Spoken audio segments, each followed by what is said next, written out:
Welcome in, folks, for another episode of What's Bruin. It is Chris and Gayle. We are back. Last week on Friday, I sat down with Court Lalonde because, Gayle, you were sick. Hopefully some people caught that as a pod. It went out only as a pod. So hopefully the subscribers were able to hear that and enjoy that. We talked a bit about the start for the Bruins. It is now our turn. Gayle, you feeling better this week and excited to talk some bees? As I cough. Yeah, I'm definitely feeling better. I have a residual cough that I apologize, everyone. But I am definitely feeling better. Before we get into the start of the season, I think we need to talk about the intro to our pod. I know. I got to work on the video part. There's too many players who aren't on the team anymore. I mean, Parker Witherspoon, Trent Frederick, Charlie Coyle, Brad Marchand. I mean, come on. Trent Frederick with the dive. Yeah. I know. It takes a little bit of time to deal with all that stuff, and there's a lot going on in general. So it'll happen. Hopefully, we'll have a better idea of, you know what it is I'm waiting for the roster to actually be the next roster, because you really think that's what we have here? I mean, if you're highlighting McAvoy, Lindholm, Pasternak, Zacha, let's see who else. Geeky. Exactly. Geeky, Swayman. I mean, you've got quite a few core players that are here. Yeah. You could go with Fraser Minton. You could go with Matthew Poitras. You know he's part of the future. I do wonder. Because you got James Higgins down there too. So, at BC. So, right. With Elias locked up the way that he is, and Fraser clearly being a favorite of this organization. Well, he hasn't shown that he shouldn't be a favorite. No, he hasn't. No, I'm not complaining about it. All I'm saying is that leaves one more center spot in your top three. So, but again, it's not like they haven't moved people on the wing. No, absolutely. And that's definitely something that we are probably going to see come up tonight as the Bruins sit 3-5. Great start, 3-0, and now they've lost 5 in a row. Yep.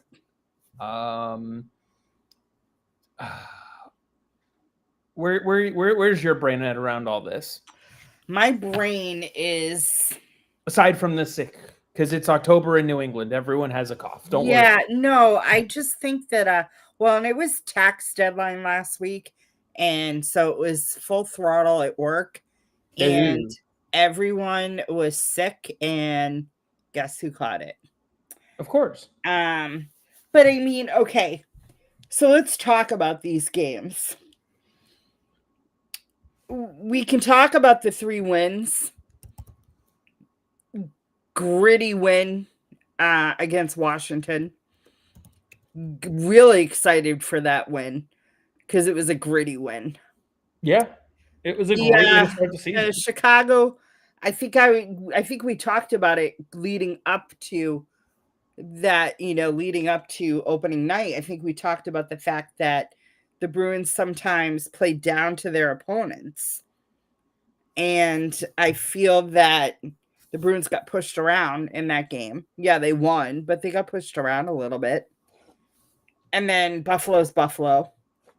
And then Tampa Bay comes in and slaps them. Yeah. Tampa Bay was also the first time we saw a lineup change. Yeah. And that was when we saw VL go in. We've seen him for a couple games now. We've seen Easymont get moved up in the lineup. John Beecher has played a couple of games. Marat Husnadinov has come out for, one of those moves to occur. And then we saw some interesting stuff at practice. We saw Casey Middlestead get benched. Even in the Colorado game, Pasternak and Zacha, got called out and they got pretty much benched. So Sturm is not afraid to shake things up. But let's talk about the elephant in the room. Hampus Lindholm. I mean, he's not even really in the room right now. He's back injured. Well, that's the problem. Sturm is saying that the injury is not related to the knee. So people are speculating whether it's a groin, a hamstring. No one knows what it is, right? Can we just be happy that it's not the knee? Well, yeah, we can be happy that it's not the knee, but we got to figure out, the Bruins need to figure out what it is, how, like, don't rush him back. Let him heal. No. Because you're going to need him in the long run. So yesterday night, Ty Anderson tweeted out after the game that Jordan Harris had left the game essentially in a boot. Like, he had a severe limp and it was clearly hurting. And in my head, I went, okay, so that means someone has to now end up on IR. It's going to be either Hampus or it's going to be Jordan Harris. Turns out it was Harris. We saw Michael Callahan get the call up today for that. But I just sit here and I wonder if Hampus Lindholm is pulling himself out of the game, because Ty also said that it was Hampus's decision to not play yesterday, that he was not good to go.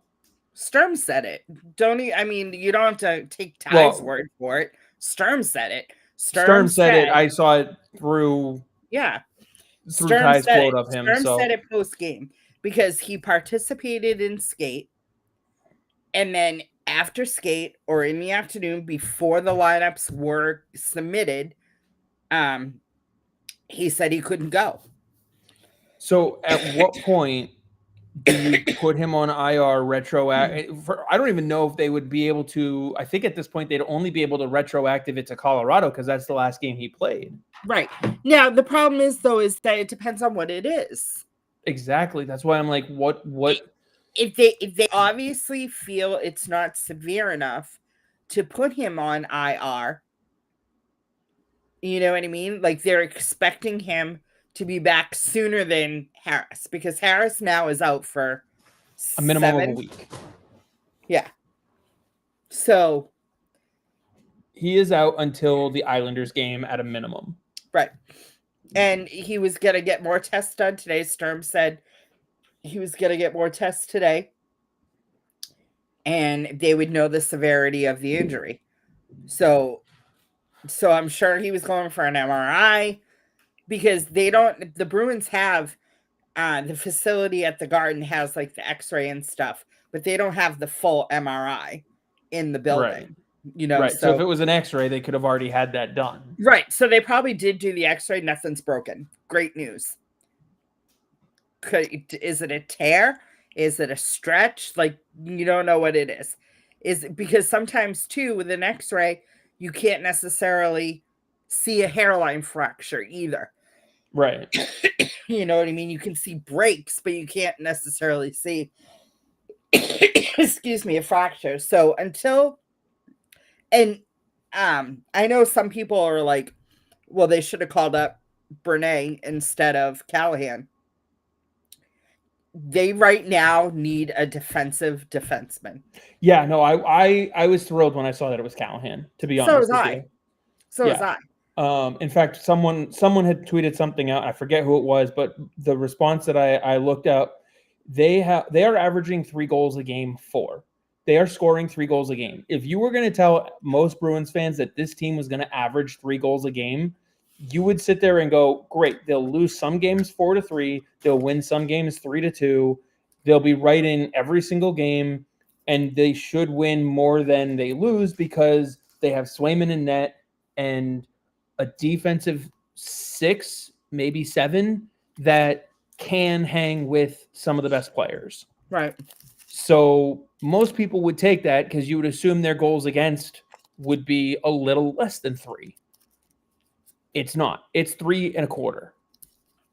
Your problem is defense. You don't address it by going and bringing up someone who's going to bring offense. Right. It just doesn't make any sense. You need to slow other teams down. That'll be more helpful. Now, and I will also say, by helping the defense in front of these goaltenders, the goaltenders' numbers will improve. Right. I agree. You know, I want to point out that one thing that Sturm said last night is that he was asked the 1-goal games. Other than Colorado, they were all 1-goal losses. You know what I mean? It's not like they're getting blown out of the building. Right. They lost 4-3 against Florida. They lost 3-2 against Utah. 6-5. 6-5 in Vegas. You know what I mean? So it's like, yes, they got outscored 15-8, but that's because of Colorado on the road trip. That's literally because of Colorado. And he said that the biggest thing is that the reason why is the mistakes, and they're individual mistakes. It's not the system, like Mason Lohrei last night. Yeah. You know what I mean? He got beat on 2 plays that ultimately led to goals, and they were mistakes. It wasn't that and it's not, he's not a bad defenseman, but someone asked at what point do you have him watch instead of play? Excuse me. I will also add to that real quick. Good on Sturm for not trying to bullshit Bruins fans and just coming out and saying those goals are on Lohrei, because we all knew it. Lohrei knows it. Everyone knows it. And so instead of trying to sugarcoat it, this is where Sturm's experience in Boston comes out. I saw so many people on Twitter and whatnot saying like, oh, he's not going to last as the coach because this isn't how you build a culture and blah, blah, blah. And I'm like, no, he's not saying things that the players don't already know, that isn't being said behind closed doors. He is just not bullshitting the fan base. This is how you build accountability, which is what the players need and what the players want and what most of them ask for. Right. This is exactly how you build the culture that this organization wants to have. Well, and the other thing is too, it's not like, he said point blank, those goals are on Lohrei, but he didn't drag him through the mud. He didn't sling crap at him. He was just point blank. He knows it, like meaning Lohrei. Lohrei knows that his mistakes led to goals. It's what we need to work on. Also, can I point out, do you know why he had 2 mistakes? Because he wasn't benched after the first one. Right. Which means even though he made a mistake, Sturm literally was able to have a conversation with him on the bench and say, that's a mistake. But I'm throwing you back out there. He made another mistake. Right. Now, does that mean you throw him up in the 9th floor? We will see what that means for him. But right now, with only the 1 extra defenseman, he's in the lineup. Right. And so that builds confidence. If Callahan comes in and plays phenomenal and Hampus is able to go, I'm not opposed to Lohrei getting a night off. No, he can't go down to Providence. He's got to get through waivers to do that. He's played too many games. He doesn't need to, but he shouldn't go to the only. No, I know. I'm just saying some people have suggested that, and I'm just like, no, he won't get through waivers, but people don't know that. But if they want to send him to Providence because they feel that he needs more consistent work, then that's different. Then they have to be willing to lose him. Yep. You know what I mean? Because he will get picked up on waivers. 100%. There are, I can name 9 teams that will take him in an instant, and another 30 that'll, hesitate, but they'll look at him anyway. Also don't want the Bruins to say, unless Harris comes back healthy, Hampus comes back healthy, and they outplay him. I mean, obviously Hampus is going to outplay him, but I'm talking Harris or Callahan. They're outplaying him on a consistent basis. Then he becomes your 7th defenseman. Yeah, and I'm fine with that. Because at the end of the day, right now, let's see, we got Will's jumping in saying Lohrei should be 3rd pairing. Right now, that's where he should be. But the problem is he's not. He's going to learn more being with McAvoy. Yeah. Than he would being with Jokiharju, because he's on the same side as Zadorov. Right. So unless you're going to move around all of your defensemen, it doesn't work that way. Also, like, the comments of he can't be making these mistakes, like, yes, you need him to learn from these mistakes and stuff like that, but coming into this season, coming into preseason, coming into all of it, right, into camp, everyone's expectation was no cup, bare at best, and even we were talking about it, at best, middling playoff team, squeaks in, Right. like, that's the expectation for this team. So when you have a Mason Lohrei in over his head again this year, with protections of playing next to McAvoy, with protections of ideally a healthy Hampus Lindholm and a healthy Nikita Zadorov who knows the defensive system, yes, you're bound to have another rough season with him because he's still learning. But that's not a bad thing because he's supposed to be learning. Right. And so, like, all of a sudden you win 3 games in a row against none of those teams that we beat, by the way, qualified for the playoffs last year. All of the teams that qualified for the playoffs last year that we've played have all lost. We've lost to. Utah's the only one that didn't qualify last year that we lost to. And even they were more of a bubble team. So, like, we have won the games we should have won, I think, with the exception of Washington. But Washington always starts slow. And we've lost the games that we should lose. What's the surprise? Yeah, Zach, I just caught on to that one, the first game. But they always start slow. So, but my point is you're winning the games you should win. You're losing the games you should lose. Why were expectations swung so heavily to this team is so great because it's a 3-0 start? Because it was a 3-0. Because they were one of 4 teams that were undefeated to start the season. It's 3 games. But they were the 4 teams that they were with was Florida, Colorado. You know what I mean? Like those teams. So they were up with the teams that they shouldn't be up with. You know what I mean? So yes, they started off hot. Excuse me. But in all of that, you are still only 2 points behind the Florida Panthers. And the Panthers are decimated with injuries way worse than you are without Hampus Lindholm and Jordan Harris. But that's huge for Florida.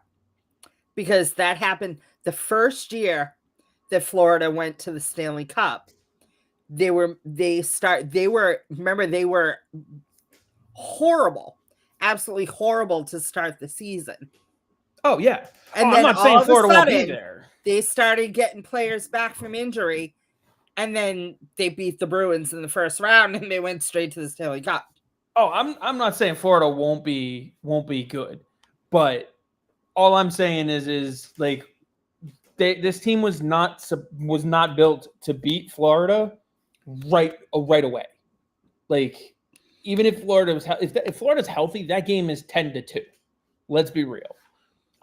Real quick, I've just got to find my cursor here. Kevin says, so just like I originally thought, the team isn't good and will not make the playoffs. They almost fooled me after game 1, but top 10 pick back on, baby. Let's go. And then Dom chimes in and says, disagree on the second goal being Lohrei's fault. His draw on that draw was to get back to McAvoy, which he was doing until Jeannot poked it off his stick, or his job. So, well, no offense, Dom, but I'm going to go with what the coach said. I mean, it still ended up in the back of your net, so someone screwed up. Right.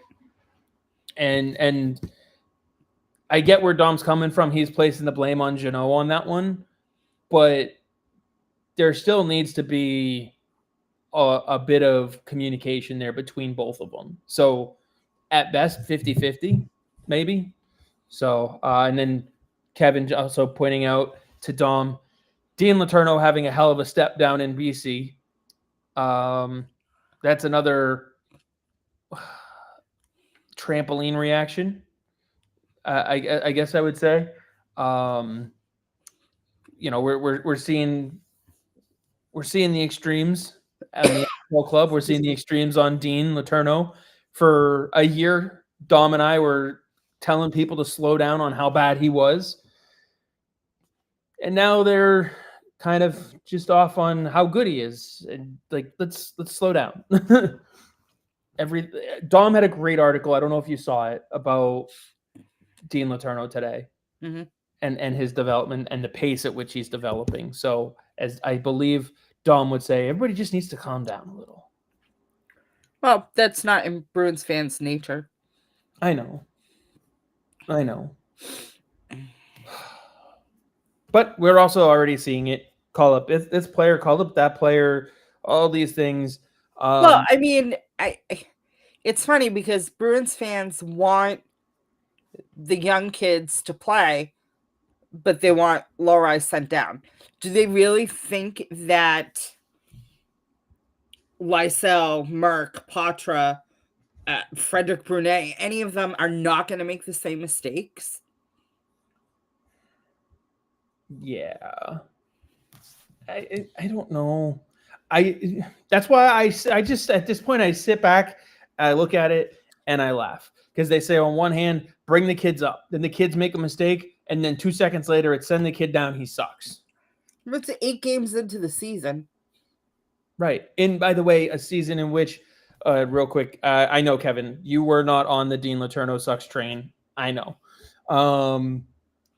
It's a season in which expectations should have been low. If you were expecting a deep Stanley Cup playoff run, then yeah, you're probably freaking out right now. But if you were honestly at this point, I would just say enjoy the ride because they're sorting some stuff out and it's fine. We can talk about it. Like where do you see Casey Middlestat filling in or, fitting in on this team? How do you think they're able to potentially get rid of this player in some way, shape, or form? What, like we can have those conversations, but, even if there was a way out right now, they just terminated the contract of Casey Middlestat like that with a magic pill. That doesn't mean Matthew Poitras is going to come up in here and all of a sudden they're averaging 5 goals a game. Like, Tom, patience isn't something doctors have. It's something we all need.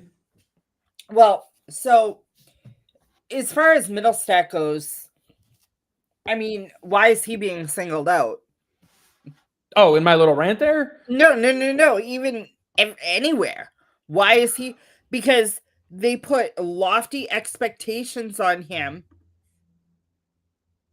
And it's 8 games into the season.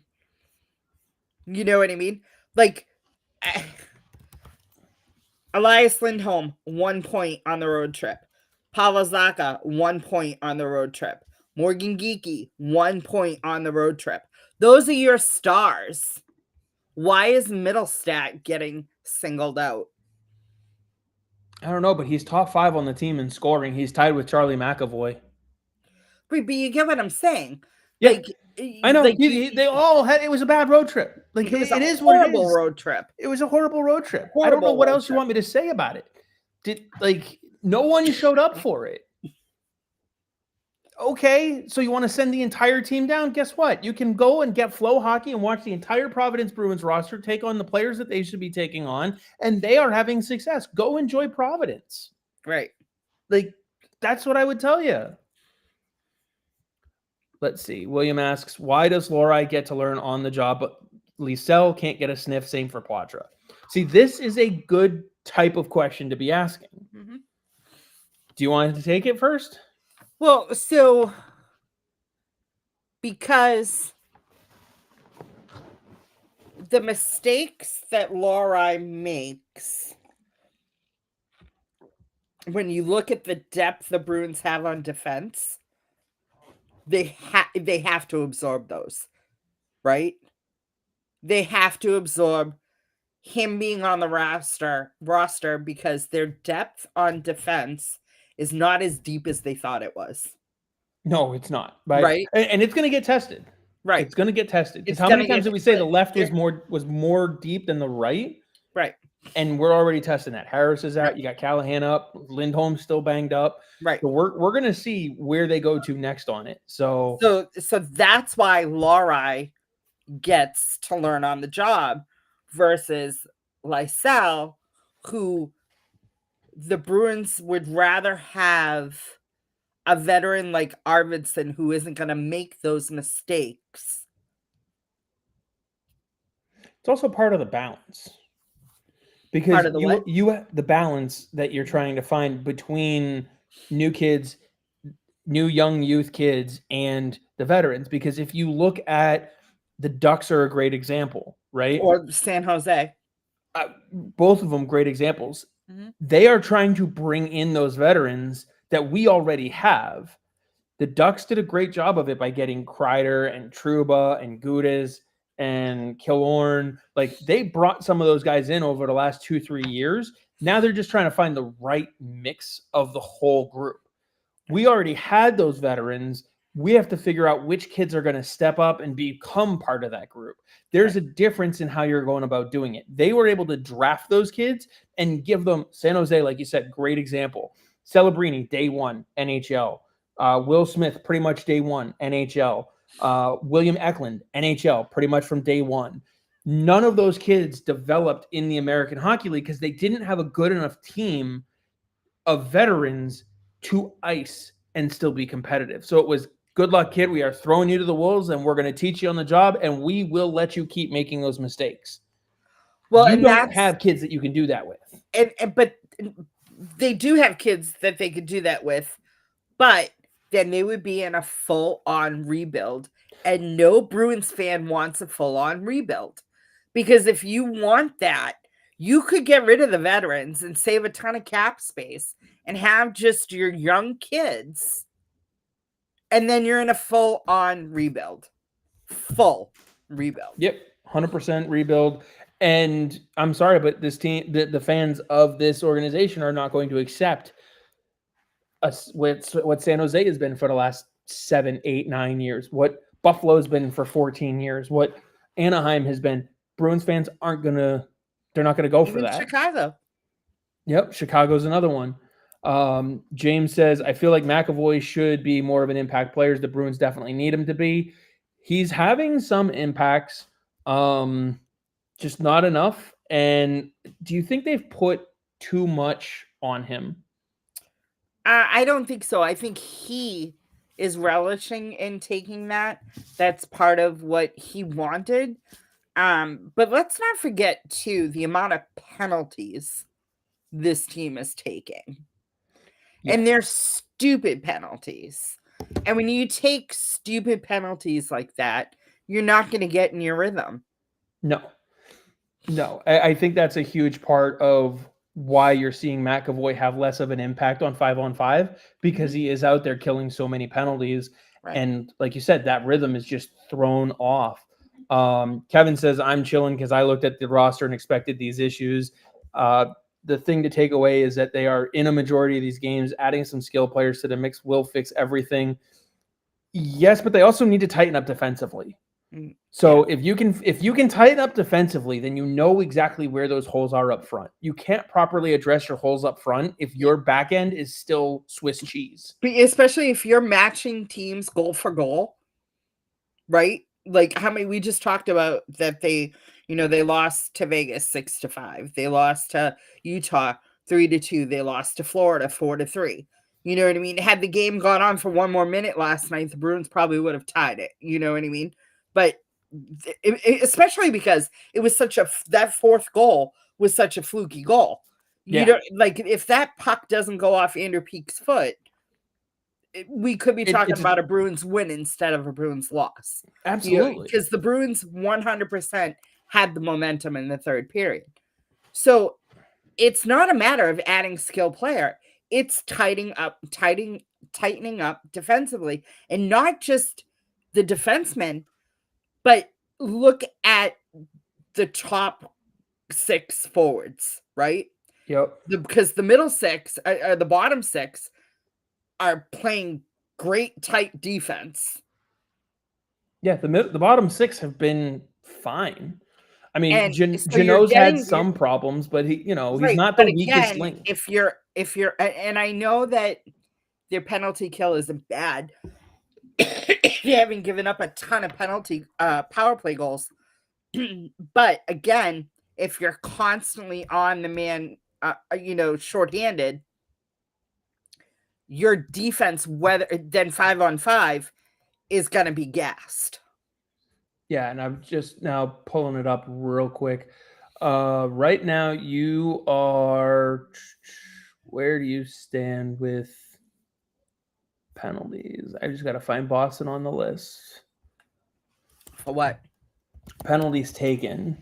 You are, guess what? At the top of the list again, tied with Chicago, 41. Yeah. You are a net -2 in your penalties. Like, you have taken 41 and you have drawn 39 of them. It's great that you're drawing 39 penalties. That's a great thing. That's a great statistic to be at the top of the league in, because I think you're leading the league in penalties drawn. Nope, you're right behind the Panthers at 41. You're top 2 in drawing penalties in the league. That's not a bad thing. You need to get on the power play, especially if you're going to be in some of these games. The problem is you're getting other teams on the power play just as much. So I do want to get caught up on a few of these here. JD said they showed up. They just were overmatched. I disagree a little bit. I don't think they fully showed up to most of those games entirely.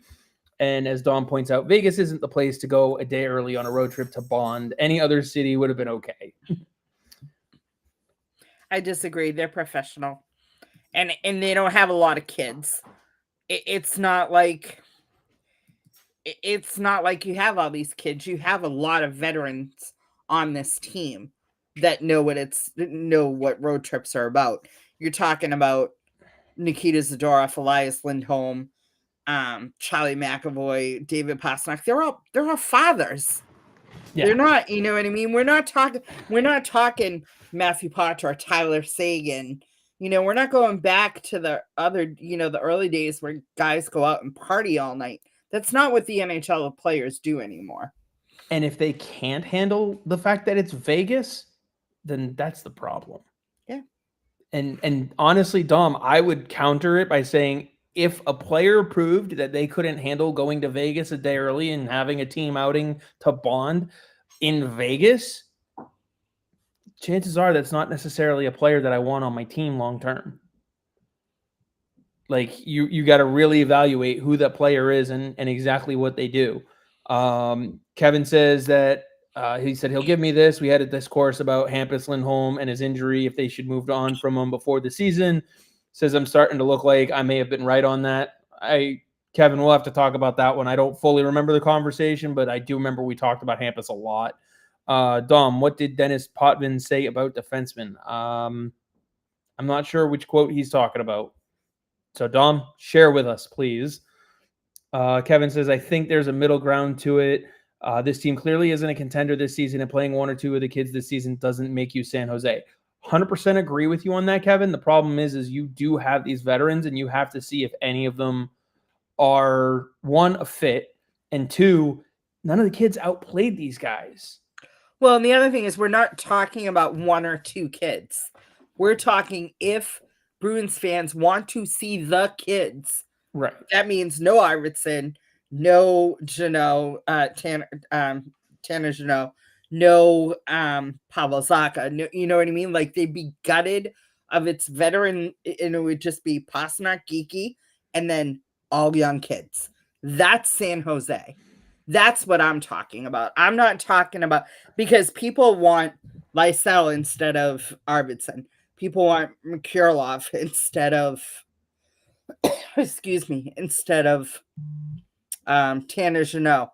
People want Matthew Potter instead of Mark Kastelik. But the problem is you have to have those defensive grinding forwards as well. And which one of those kids is going to be those grinding forwards? Right now, none of them, because it's not their game.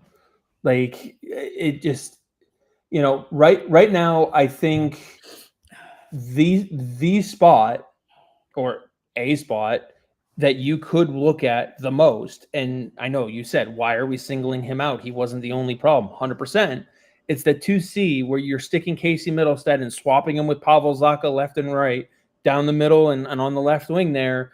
simply because Casey Middlestat has been so inconsistent, but they all have. So like you said, why are you going to single out Casey Middlestat to be the problem when, Arvidsson didn't show up on the trip? He's not finding the back of the net, but he's shooting the puck. People want Mate Blumel to come up because he shoots the puck. Arvidsson's shooting the puck. He's just not finding the back of the net. He is snake bitten, as Court said on our show together. Fraser Mitten's been fine. Easymont's been fine. Like, the fourth line has not been a problem, whether it's Vial in there or John Beecher in there or Murat Husnudinov. Like, that fourth line has not been the problem at all. And you're not bringing any of those kids up to be on that fourth line. So, like, I by default, really the only spot you're looking at is that 2C spot, which means it's either, Lach Mellis coming up or Matthew Poitras. Poitra's the guy that you'd call upon in that situation. But, okay, who are you waiving? Let me ask you that. Who are you going to risk to waivers just to make that move? I don't know. I don't know either. Real quick. Yeah. Victor Arvidsson is 4th on the team in shots taken. And people want him replaced with Mate Blumel. Right. The problem is you have Pasternak leading the team with 31 shots on goal. Do you know who's second? Elias Lindholm. Do you know with how many? 17. That's the problem. Pasternak has 31. Elias has 17. That gap, you need to have Morgan Geekie within that gap. You need to have Arvidsson within that gap. You need to have... Morgan Geekie only has 9 shots on goal. I know. That's my point. Like, why aren't we talking about pulling him out of the lineup and replacing him with Mate Blumel? He's not shooting the puck. But we like Morgan Geekie, so we don't talk about him. Right. Williams says, defensively, Arvidsson is cheeks. Overall, he's been fine. Like, he's not the problem that you have defensively. He's part of the problem, but he's not been your only problem on defense when he is a problem. He's not. No one's clearing guys out in front of the net. Let's be honest about that. No one on this team is doing that. That's one problem. Right. Let's see. William also said the worst place to finish is in the middle. That's the best this team can do. I think they should play a couple of the kids. We are less than 10 games in. Right now, the guys that people want to get rid of, how are you doing that? That's my other question. You are 10 games in. But let's ask William, who are you sitting for one of these young kids? Who are you calling up? Who are you sending to Providence in their place? And who are you sitting? The only player not eligible for waivers. I want William to answer. I know. I'm just saying the only player to answer. Right, but what I want to, while he's coming up with the answer, I want him to know this: the only player on the roster who is not eligible for waivers is Fraser Minton. I want to prove a point. Don't give any insight. I want to prove a point. I want to know, who are you sitting or sending to Providence to play, and who are you calling up? Who are you calling? So are you going to sit someone, or are you going to send? Because if you bring someone up from Providence, you have to send someone down. So who are you sending to Providence?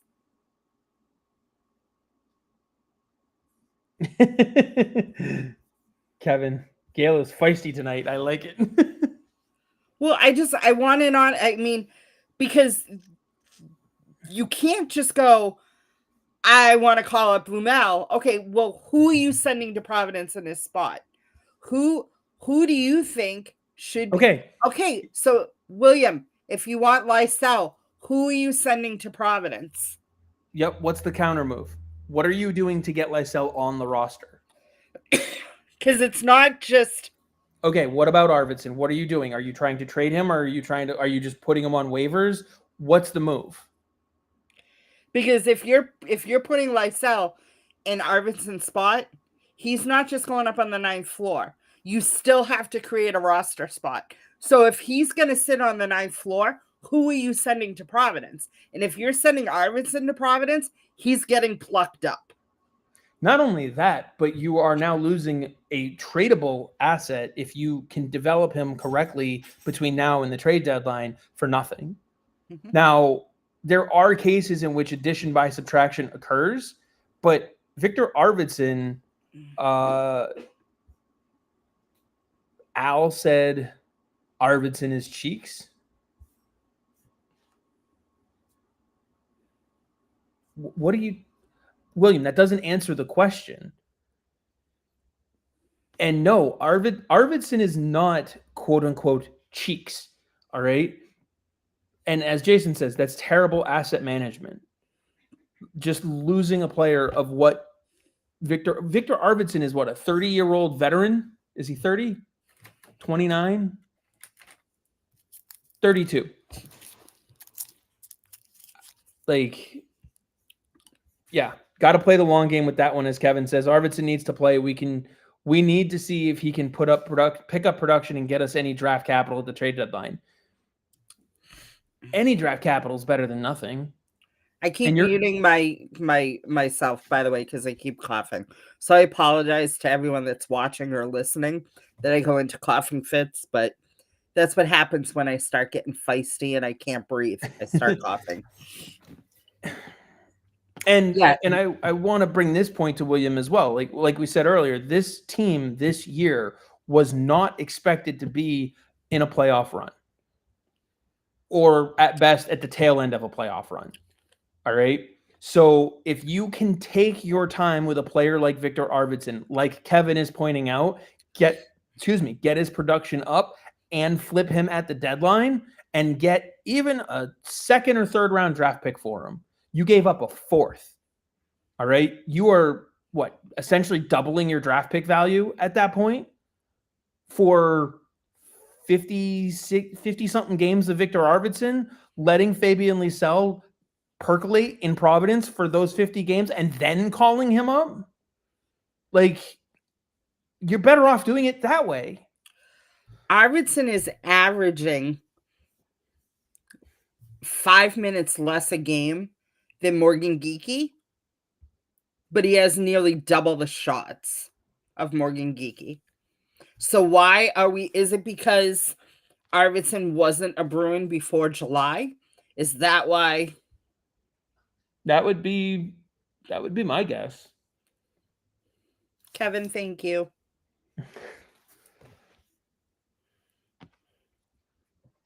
Careful, he might. Hey! How did I do that? How are you? You are constantly getting the graphics to do stuff. You get the thumbs up one all the time. Don't know how you're doing it. I had fireworks last week. Today I have hearts. All right, here we go. We got an answer from William. He says, I guess when they get a 6th round pick for Arvidsson and finish out of the playoffs, I remind you of this. What's William, I'm not saying that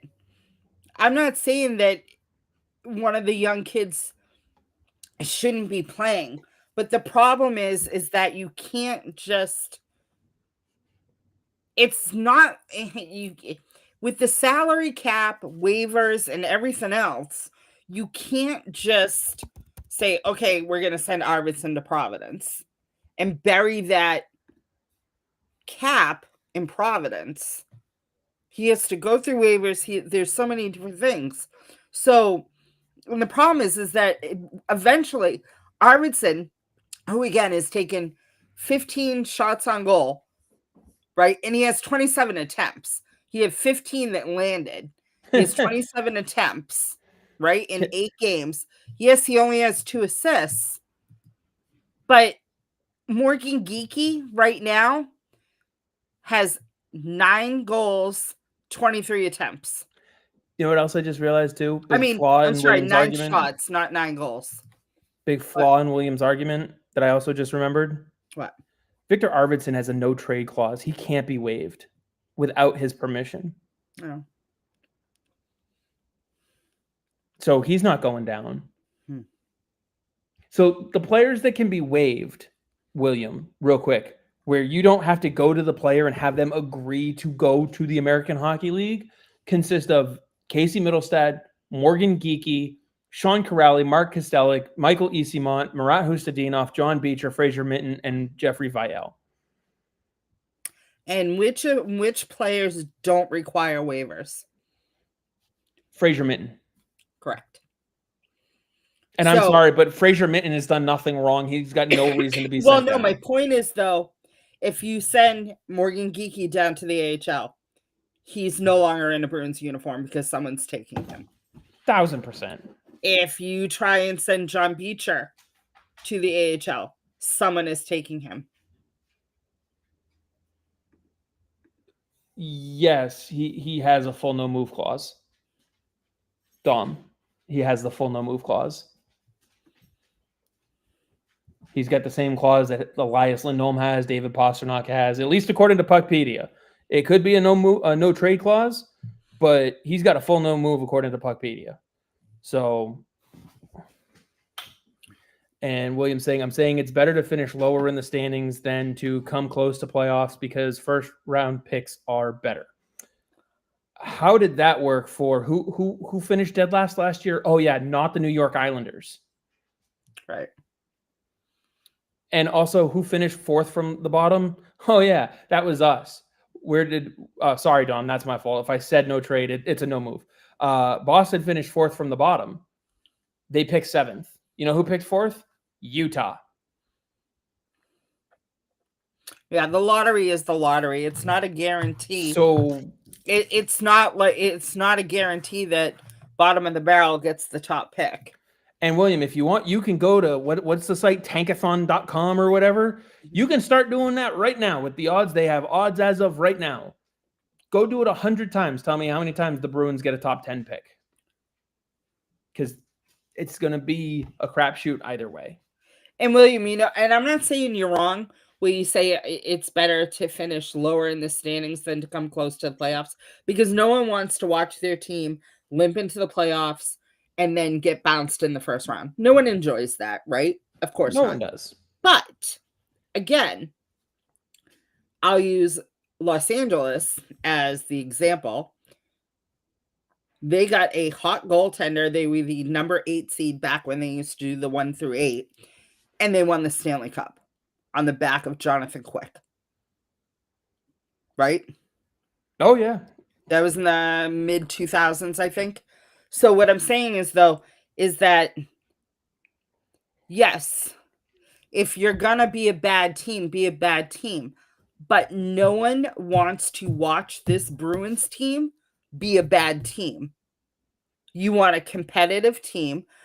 I would rather the Bruins be on the bubble all season long, making a push for that wild card spot, than to turn on the game and go, they're going to lose tonight. Why am I watching this? Right. And William, we're not saying let's plan to move up 10 spots in the lottery. Like he said, okay, good plan. That's not the point. All right. You have, right now, you are 8 games in. You have just as much of a chance to get that number 1 pick as you do the number 15 pick. First of all, that's not 10 spots. That's 15. All right. Kevin, don't watch BC like me. That's what I'm saying, Kevin. If you don't like what you're seeing out of this team, you don't enjoy the process of watching the team go through the part of what they're building right now that they are in, go watch Providence. Go watch BC. Go watch a different team until the Bruins are back in the spot where you want them to be. There's plenty of ways that you can do that.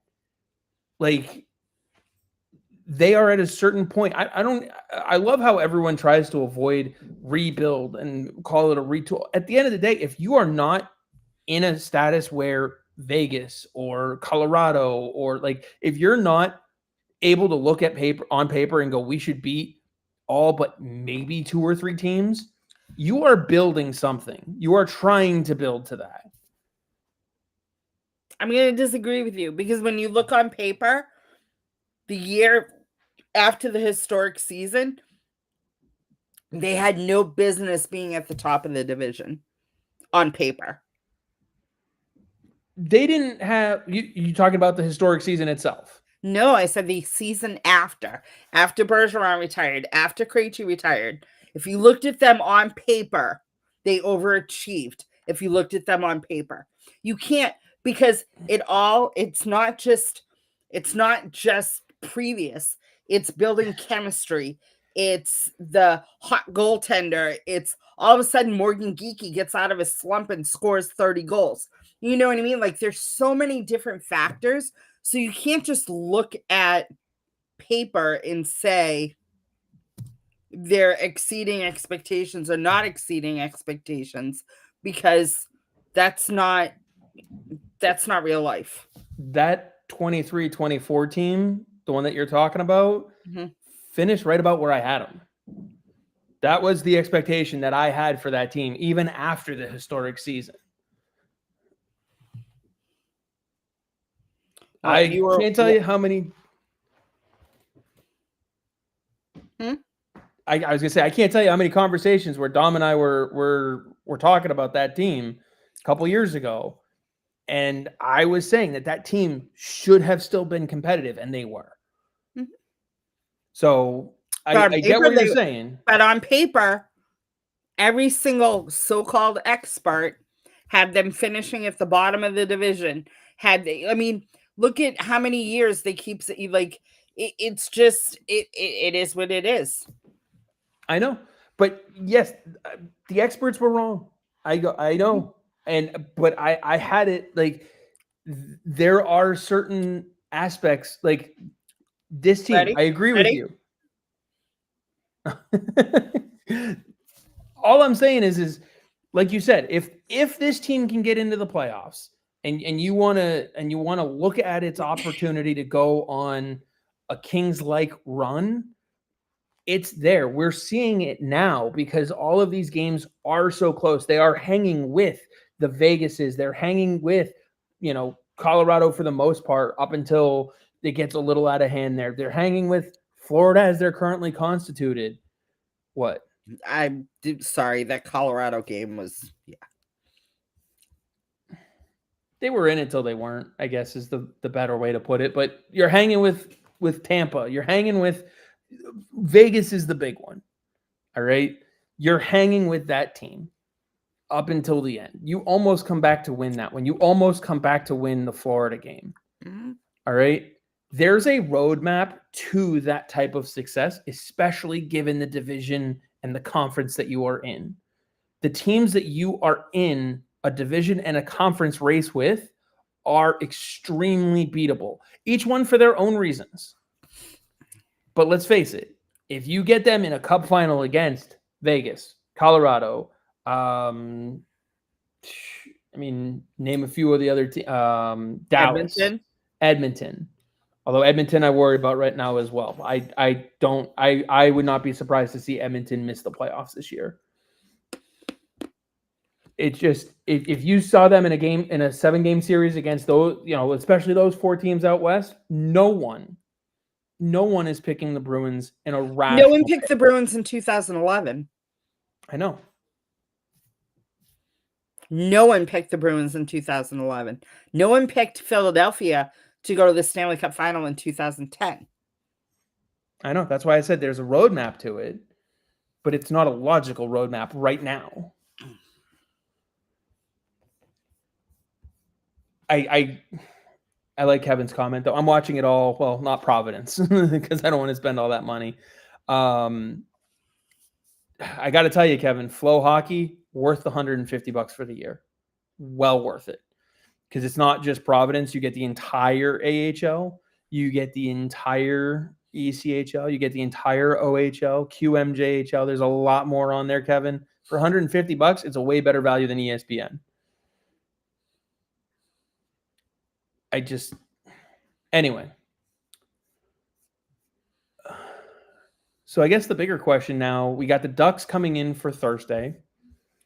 And the big question now is, what's next? Before we move on to that, actually, I do want to say Dom hit the nail on the head a couple weeks ago when he slid into the comments and made his comments about early practice time. Do you remember when Dom said that not having practice time early on would be a problem for this season? Yeah. He hit the nail right on the head. I'm And laughing Kevin at says Kevin that he again. picked. What's that? I'm laughing at Kevin. Oh yeah, he says he picked up. He even called the Cup final being Vancouver versus Boston. Okay, we got no tape to go back to, Kevin. We'll give you the we're not worthy there. So Kevin says ESPN's better for me because I don't only watch hockey. Yeah, I don't only watch hockey either, Kevin. The problem with that is, I mean, let's face it, the NFL isn't just on ESPN anymore. You got to have 7 different services for that. You got to have pick any sport. They're not only all on ESPN unless you're watching like the college NCAA softball tournaments. Like no one else is carrying those. So, but I get what you're saying. Anyway, Gayle, what's next for this Bruins team with the Ducks coming to town on Thursday? Do you think we'll see Hampus again? Oh, coughing first. It's okay. I mean, they put Jordan Harris on IR, right? Yes. So he's And out they for at called least up a week. Michael Callahan. If I'm going against the Ducks, I'm letting Hampus rest. So then you go Zadorov, Lohrei, and Callahan. Right. With Peak, McAvoy, and Jokiharju. Are you just sliding Callahan right in with Peak and having just a dominant defensive unit in the middle? Why not? That was my thought. Why not? Callahan played with Peak last year. If that pair is good again, right? And I know we talked about the options of benching Lohrei and all that. When Hampus comes back and is healthy again and ready to go, would you explore, Lindholm, McAvoy on the top with Callahan, Peak as the number 2? No. I would rather see McAvoy, Zadorov, Lindholm with Lohrei, and then Peak and Callahan. But Lindholm and Lohrei play the same side. But they played together his first year. Okay. They did play together his first year. Yeah. Who are you moving to the offside? Probably Lohrei.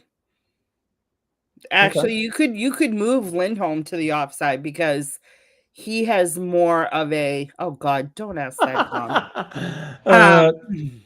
It's Corpusalo, Dom. Pretty simple.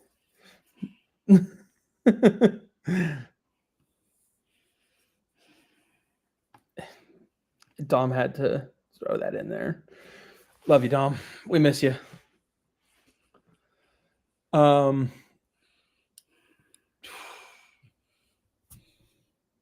Yeah, I mean, I don't know where else to go with. I mean, I don't disagree. I wouldn't mind seeing how that looks. It also especially depends with tougher matchups, having and then you could always put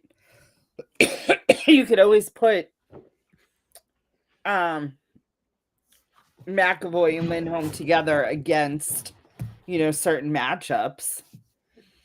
Yeah, I don't think we would ever not. Just like when Julien used to put Chara and Seidenberg together. It wasn't every game, but it was certain matchups. So you could put McAvoy and Zadorov together. You could put McAvoy and Lindholm together. I mean, I know you want to have your consistency on the back end, but sometimes you have to. Yeah, no, you have to play the matchup. Right. So when do you see this team getting back in the win column? Hopefully Thursday against the Ducks. Ducks are There's no reason why their offense can't score against the Ducks.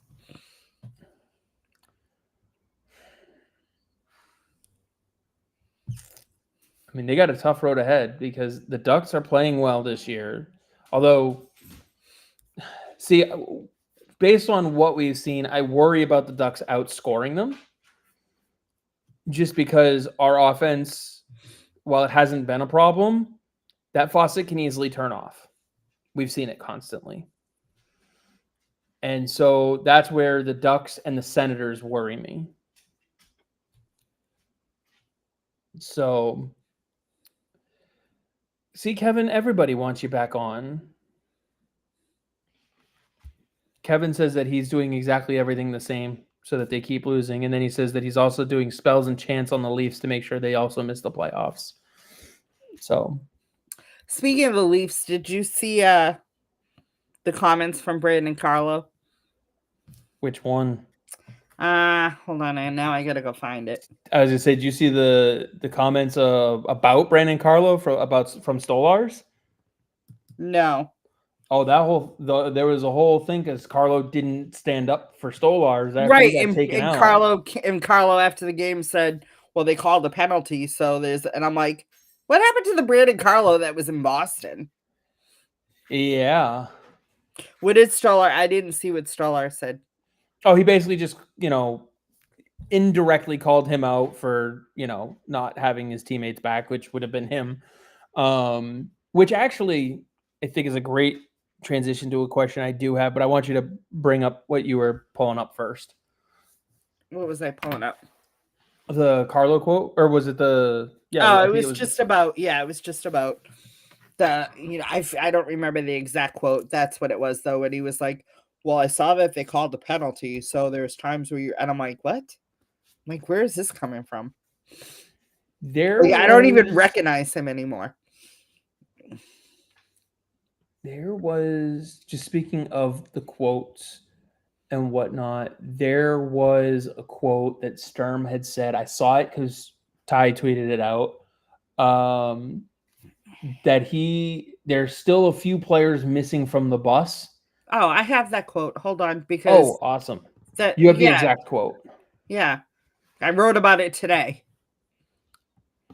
It's been a busy day. I haven't gotten to everything that I wanted to read yet, so I apologize.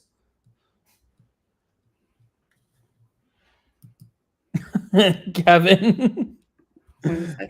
Kevin says Gayle would be so hard if the Leafs missed the playoffs. That would be Leafs after dark.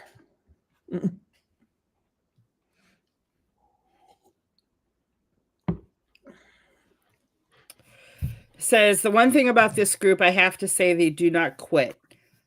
Would I like to see it earlier? Yes. We have good people in our locker room. We just try to add pieces and get them on that bus. We still need everyone. And right now, there's still a few missing. That's my job and our job moving forward to get everyone on board, basically playing full 60 minutes. You think he's calling any one particular player or two out? No, I think that, well, I mean, yes and no. Again, we can go and look at the shots. We can look at the shot attempts. We can look at what's, what's making through, what isn't making through. When you look at the shots, like you said, David Pasternak's 31. The one below him is Hampus Lindholm. And then it's Charlie McAvoy, your defenseman, has 16 shots on goal. Yeah, and that's just shots on goal. It's the same order, by the way, for total shots attempted. Mm-hmm. Fourth on the list is Mason Lohrei. He's only 2 behind Charlie McAvoy. You've got 72 shot attempts for Pastrnak and 34 for Hampus Lindholm. So roughly half their shots are getting through. And that's roughly across the board too. I mean, in some cases it's not. You've got a couple standouts like Yoki Haru has 25 shot attempts, only 9 have gotten through on goal. 20 or 23 for Morgan Geekie, 9 have gotten through. So, like, I guess the question I would have is, would you rather look at shots on goal or total shot attempts? I mean, either way, the story is still roughly the same. But well, I mean, if they're not getting through, then I don't care. If I could shoot the puck from the blue line, behind the blue line, and if it doesn't get through, you know what I mean. So I know that's why I'm saying, like, you're talking. Yeah, I look at shots on goal. I don't look at attempts. Yeah, you got 465 shot attempts as a team, and 72 of those, which is far and away more than anybody else, are David Pastrnak. That's a problem. And only 214 of them are shots on goal. That's a problem. So What is the goals for the entire team compared to the league? That's what I want to know. I just had that. Give me 1 second, Kevin. I'll get you the goals for.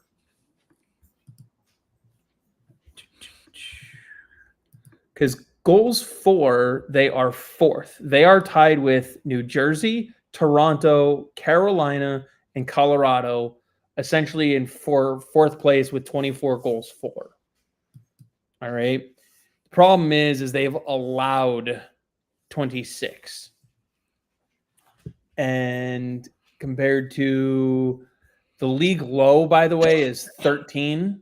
Winnipeg, Colorado, and Washington. The league high is 33, and Boston sits at 26. Okay, you want to talk about shots on goal? Sure. David Pastrnak has 27 shots on goal, right? Yes. Do you want to guess? Or no, he has 31 shots on goal. Has 31. Do you want to guess how many William Nylander has? 47. Without looking it up. I would have to pull up the Leafs and I'm no, I said guessing. Without looking up, just guess. Yeah, as I said, 47. 12. Nylander only has 12.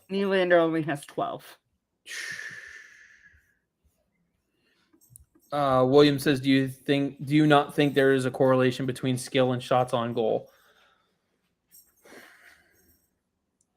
In what sense? What's the correlation you're trying to make? Because Beecher's played in 2 games and he's got 5 shots on goal.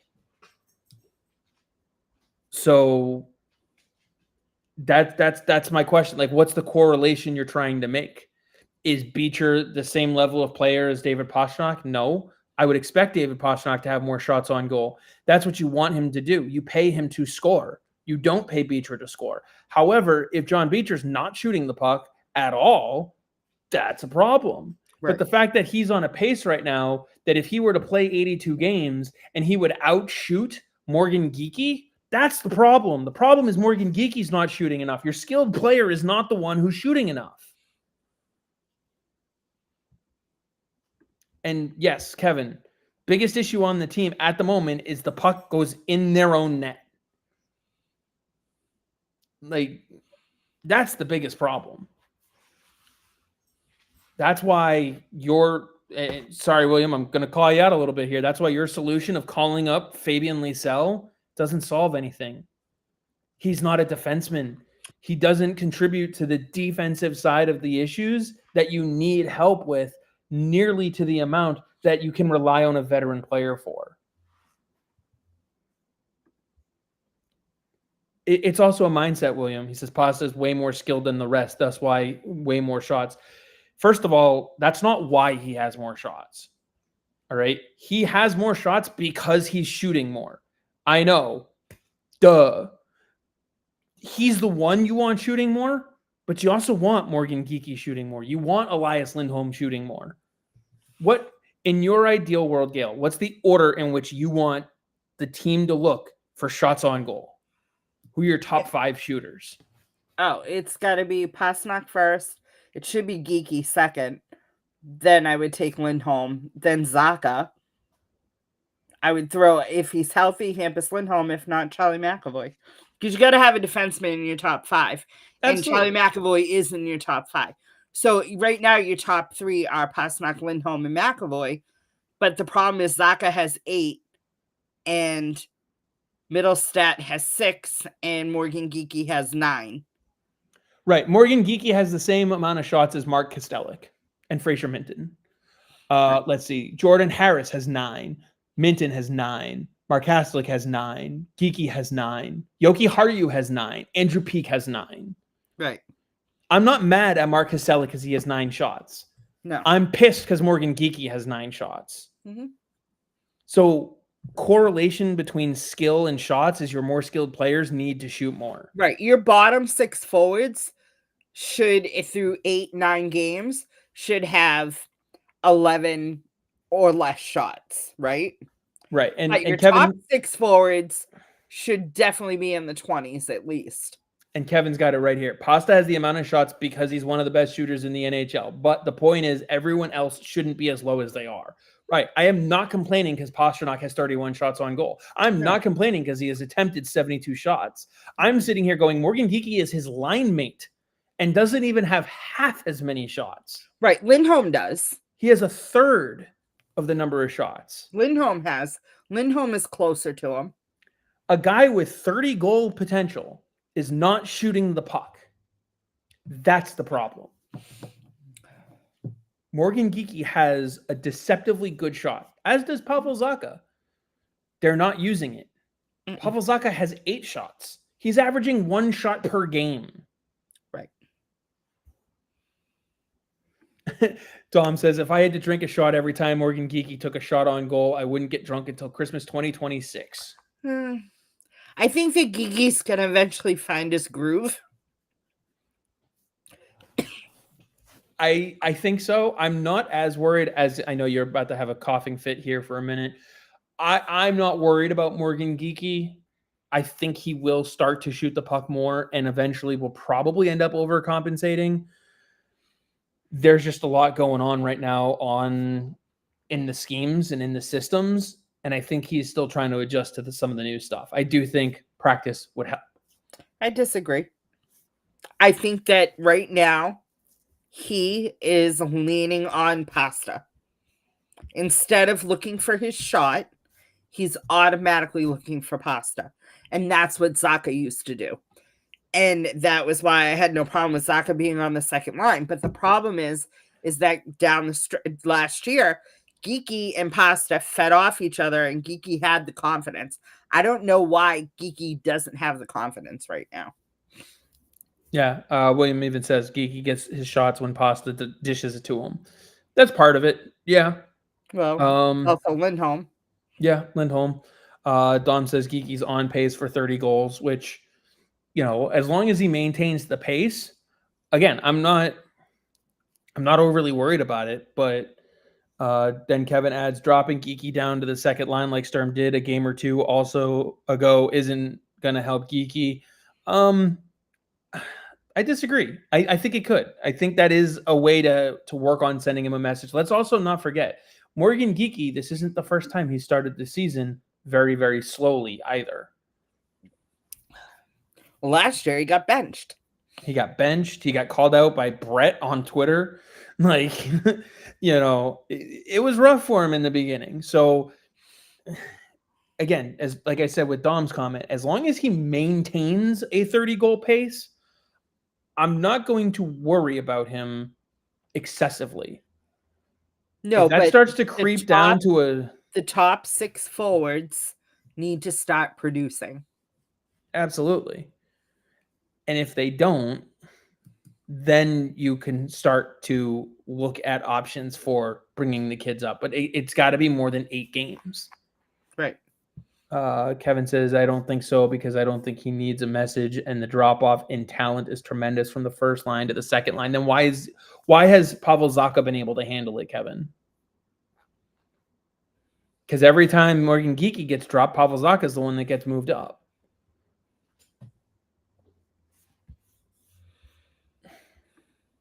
Pavel Zacha is averaging a point per game.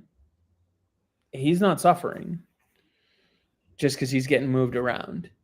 In fact, if anything, I would say because Morgan Geekie needs to get moved around, Zacha's not able to settle in where he can get comfortable, and he's still producing at a point per game. So there's got to be a bigger sample. I think we all agree on that, or most of us agree on that. 8 games is not enough to simply go, that's the move I got to make. Right. And I don't even, I mean, as much as we want to see them win every game, we know that's not reasonable. It's about what are you looking for? We just played, I think this is where having played Colorado in Colorado last week and now playing them again this Saturday actually is a benefit to this team, because you are playing against the same team a week later. You can see over the course of that week, if you made some changes, because they've made changes, how different are you? If they lose 7-1, then you made changes in the wrong direction. But if they're able to lose 3-2 and you look a lot better playing against that team, you've made progress. Not as much as us fans would like, but Kevin says, what does that have to do with Geeky? Zacha and Geeky aren't the same player. Geeky's success came from playing with that line, not away from it. Kevin, when you make a move with Geeky, moving him down, and you move Zacha in his place, you're moving 2 players now. It's a domino effect. Dom says, my point about Geeky is this: which player do you want? The one on a 30-goal pace or the one that played at the pace last season when he came to life? Oh, yeah. I want last season's end of the season Morgan Geeky, for sure.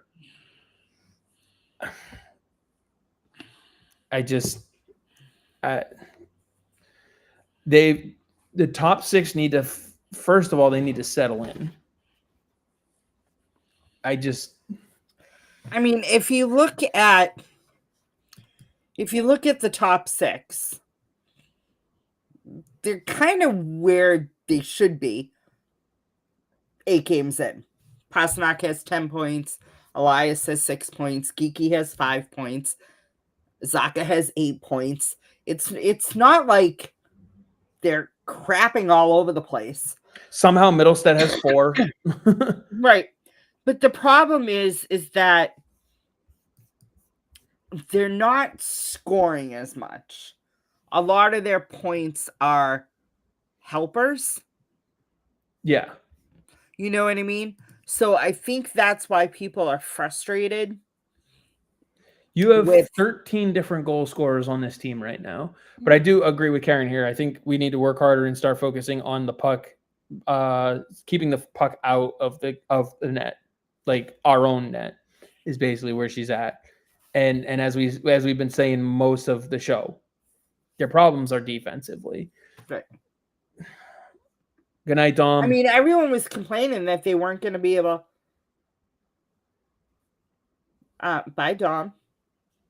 He gets a bye, Kevin, and a bye, Karen. What about us? I think he was referring to us as the kids. Because we're the ones bickering like kids.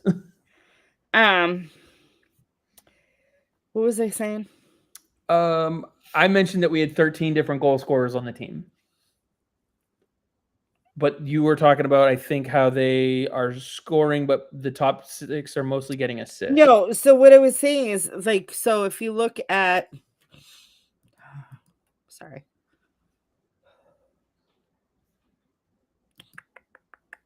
Hold, please. Well, keep talking, but... Well, I'm just looking at... So the players who on the team who don't have a goal and have played in all 8 games thus far, I will put those 2 caveats on it to be fair to these guys. Charlie McAvoy, Henry Jokiharju, Mason Lohrei, Andrew Peeke. One forward in the group is Victor Arvidsson. Now, Victor Arvidsson also has 2 assists. Jokiharju has 2 assists. Lohrei has 2 assists. And Peeke has 1. McAvoy has 4. So, those are, your defensemen are struggling, period.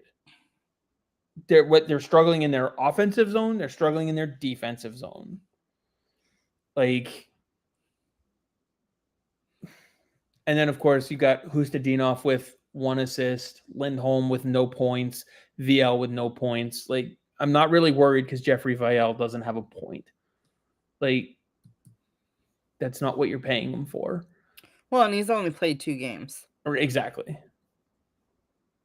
I'll give him credit, though. He does have a shot on goal. So...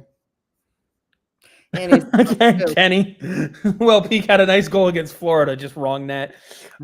Kenny, if that had gone in the correct net, I think they would have DQ'd it for kicking motion.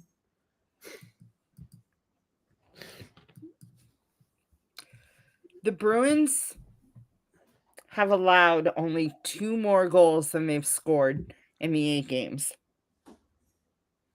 Yeah. No one... William says Arvidsson has 0 goals. Let's give him more ice time. if he was your biggest problem, William, across the board, then I would agree with your sentiment of taking him out of the lineup. First of all, he is not. And he's only averaging 13 minutes a game. Your top forwards, Pastrnak 20 minutes, Geeky 18, Zaka 18, Elias Lindholm 18, Casey Middlestat 14. He's playing minutes of a third or fourth line. He's getting less time than Sean Corrali. Right. Well, the part of it is, I think, the PK. Sure, but still, he's getting less time than Sean Corrali. He's getting less time on ice than Mason Lohrei. He's getting less time on ice per game than Henry Jokiharju, than Pavel Zacha. You're not gonna talk about forwards and defensemen. You can't do those together. That's why I only read forwards when I was saying that, because like if you want to talk about Lohrei shouldn't be getting more time on ice than Zadorov. So as far as forwards go, he's 7th on the team in time on ice per game. Right. And he's in your top 6 forwards, but he's getting bottom 6 minutes. And he's not getting a lot more time than Tanner Jeannot or John Beecher in Beecher's 2 games. Like, within a minute are Koselic, Minton, Beecher, and Jeannot. Well, William, you want it? I can give you exactly the reason why, William. He doesn't play on the penalty kill. That's the other biggest problem. You have Victor Arvidsson in your top 6, who is a known shooter. All right? He is a known shooter of the puck. And when you're taking 5 penalties a game, that's 10 minutes that are not available for him to be on the ice. That's 10 minutes that you don't have David Pastrnak on the ice because you are busy killing penalties. Victor Arvidsson he's a career almost 11% shooter. That is something that you will take. 11% in the NHL is a good shooter. The problem is he needs to be on the ice to shoot the puck. And right now, he's not. So getting him more ice time means you're staying out of the box more. So yes, get Victor Arvidsson more ice time. Listen, the fact that he's only getting 13 minutes a game and he has more shots on goal than Morgan Geeky, who's getting 18 minutes a game, that should tell you all you need to know.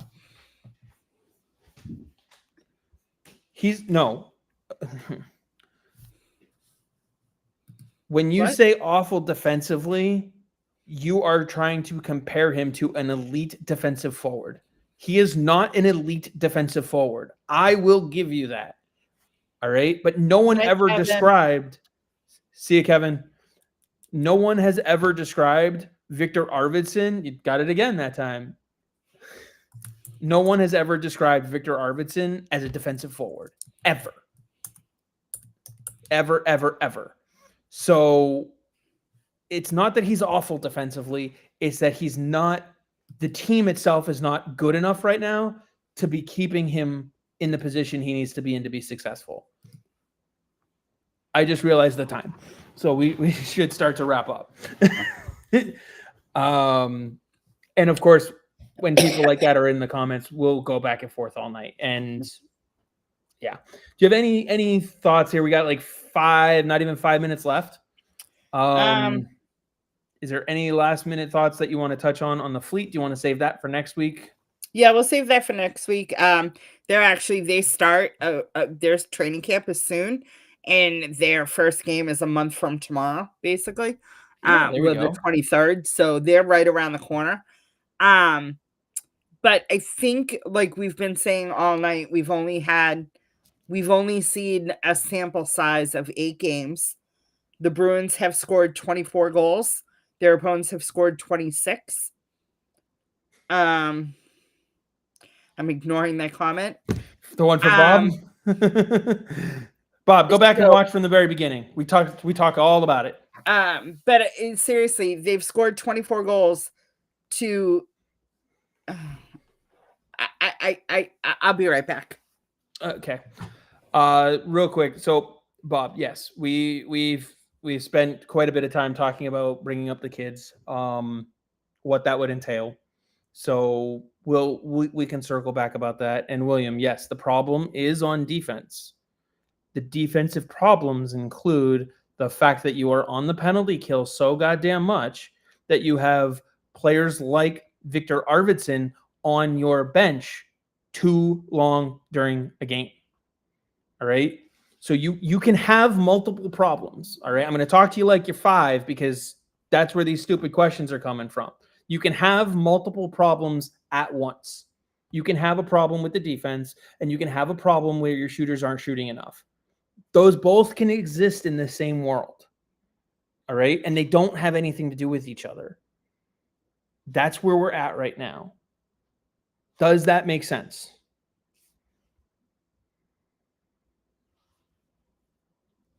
Gayle will be right back. So I want to make sure that what we're going over makes sense.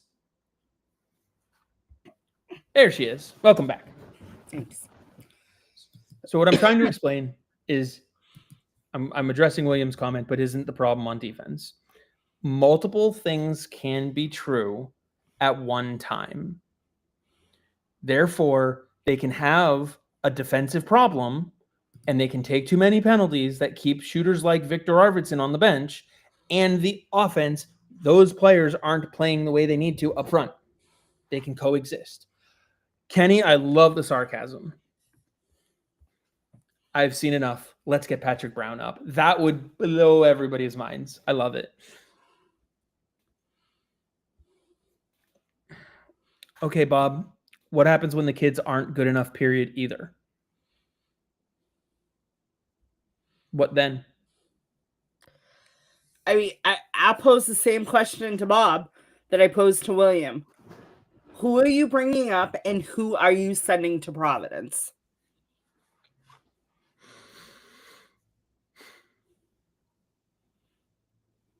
I mean, I think he means you're the Sharks, not you're the Sharks. Seriously, Bob, I understand you want the kids to play, but who are you sending to Providence? Because you can't just play the kids. So who are you sending to Providence?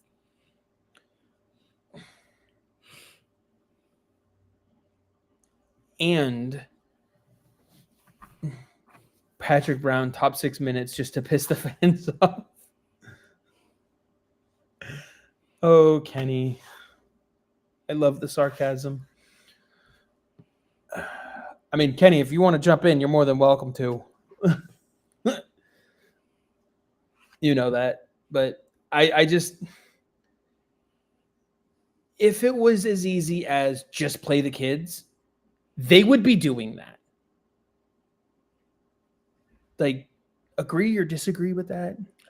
Well, not only do I agree with that, but the other thing is, too, is that, again, the Bruins have 24 goals on the season, and their opponents have 26 goals. They've only allowed 2 more goals to their opponents than they've scored. All right, so Bob, if you want Fabian Lysell up, who are you sending to Providence? Just give me a name. Who are you sending to Providence?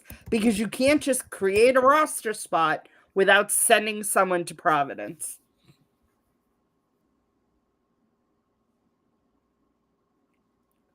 Okay, so even if you send Jeffrey VL down, what does that accomplish? Because you have to sit someone from your lineup. So who are you sitting? Yeah, what's the because lineup VL's look like? Also in your bottom 6. Are you putting Lysell in your bottom 6? I sure as hell am not. Right. So who are you? So give me your roster then. If you're gonna send VL down, bring Lysell up. who's Lysell slotting in the lineup for? And who are you putting on the 9th floor? And I'm not saying that it's a bad decision to say VL is the one that can go down, because even if he gets nabbed off of waivers, you have more players like him. Played 2 games.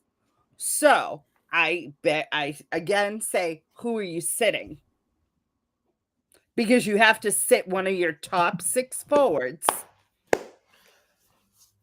Yes, Kenny. Once again, the problem is people are seeing the play of Boston and the stats of Providence. Perfect wording. Wait, hold on. Geeky, Lindholm, and Pasternak? I think he's giving us the lineup. Oh, okay. Okay. Because I had asked him what's the lineup, and I think he's trying to give us, and the way Twitter does comments, I think it's coming in one line at a time as he types it out. So at least I'm going to give him the benefit of the doubt on that. We'll see what his next comment says. But yes, the Bruins have in the top 11, 1, 2, 3, 4 top scorers down in the American Hockey League. Okay, so Zacha, Middlestead, Lysell. Okay. Waiting on line number 3.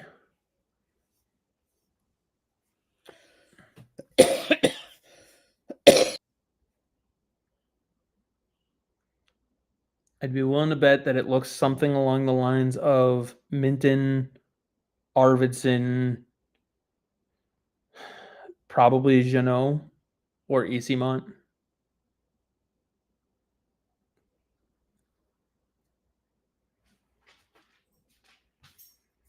Yep. Jeannot, Minton, Arvidsson.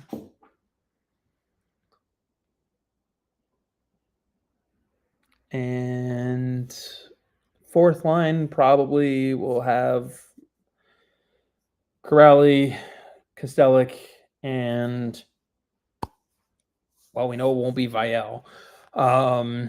Beecher. Oh, you are still muted. Easymont, Corrali, Kostelic. Kastelic. Working on it. It's a work in progress. Sorry. And then your extra 2 skaters at that point would end up being Beecher and Husadinov. Husadinov and Beecher. Again, don't hate the move. Don't hate the lineup. But did you watch Fabian Lysell down in Providence? Yes, he played very well offensively. I want to applaud Bob. Thank you for a thoughtful answer. Yes. And to actually answer the question. And it makes sense. Right. Like I said, I don't hate it. Right. I can't even say I would Although I'm not really liking Mitten with Jeannot and Arvidsson. I was gonna say I probably would switch Jeannot and Easymont in that lineup. Yeah, give him a little bit more speed, a little bit more offense. Although I might even consider Husnadinov, Mitten, Arvidsson. Right, but that's what I'm saying. But that's the 3rd line is the only one where I'm like, Right. And I want to also thank Bob for not sitting there going, oh, and then Blumel and Patra and all this other stuff that doesn't fit the scenario either. Because, like you said, thoughtful answer. I'm not making fun of it. I promise. No, like I don't disagree 100%. With it. That's why I said I 100% applaud him for actually listening to what we've been asking, because most Bruins fans just say, "Bring up the kids." Well, who are you bringing up, and who are you? Bob, I don't love it either, but that's the hand I'm dealt. Fair enough. What I also don't love about it, Bob, not gonna lie, I don't like the idea of losing Jeffrey Vial on waivers. I'm not 100% sure he would get through. I think he is an underrated, scrappy 4th line guy who has found the puck in the back of the net in Providence frequently enough. Someone nabs him. Right, but I'm not losing sleep if I lose him, though. I'm not losing sleep if the Bruins, not me, because I don't play for the Bruins. If the Bruins lose Jeffrey Vial, I'm not losing sleep. Right. That's what I mean. I don't love it. If they try and send down, I would be more upset losing a veteran forward that is a proven goal scorer. Yes. Than someone that's going to play on the fourth line. Can I also say, where's his ceiling? If you can get the other problem I have with this lineup is, what's my second penalty kill unit look like? Like, what do your PK units look like? You got Lindholm. Well, that's why he's saying you can mix and match the fourth line, so Beecher can slot in, because you've got Kuraly and Kastelik.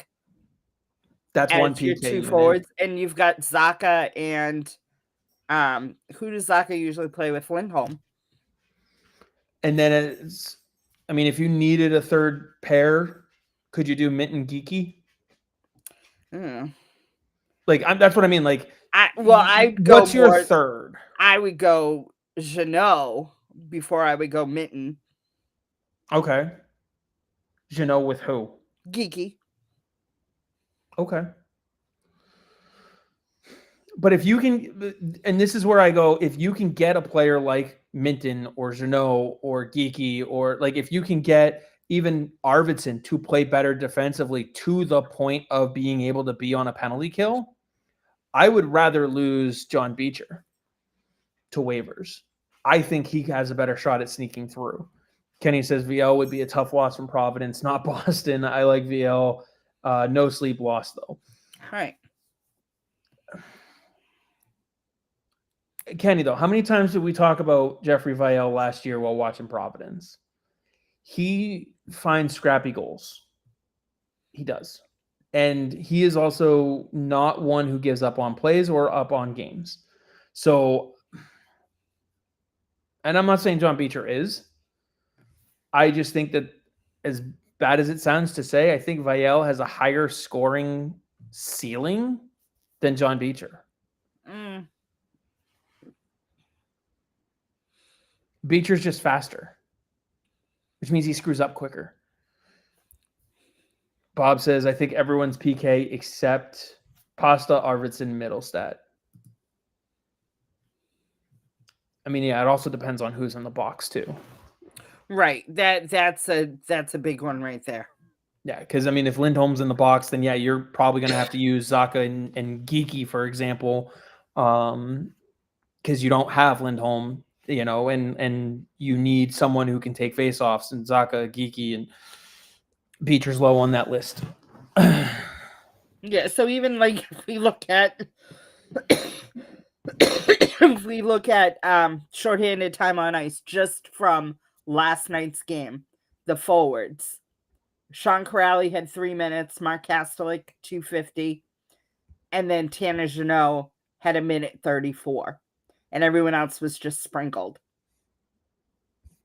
That was just last game. Right. Okay. If you look at the Mammoth, shorthanded time on ice, Beecher had 2.5 minutes. Kastelik had 4.5, basically 4.5 minutes. Kuraly had 5 minutes. Zacha had 2.5 minutes. And Fraser Minton had 1:30. You know what I mean? So it's like your key penalty killers are Sean Kuraly and Mark Kastelik. Those are your two number one penalty killers. So I also want to bring back Kenny's comment here about people seeing the play of Boston and the stats of Providence. Kenny, I'll even go so far as to say they're not even looking at the entire stat line for Providence, because they see Providence as 4-0, which is great. And the Bruins were 3-0. But I also want to give you this stat line. Goals against average 1.98 versus 3.01. Save percentage of 93.1 versus 91.0. Who do you think has the better numbers? Boston. One's DiPietro and one's Zazacek. Oh. Well, yeah, okay.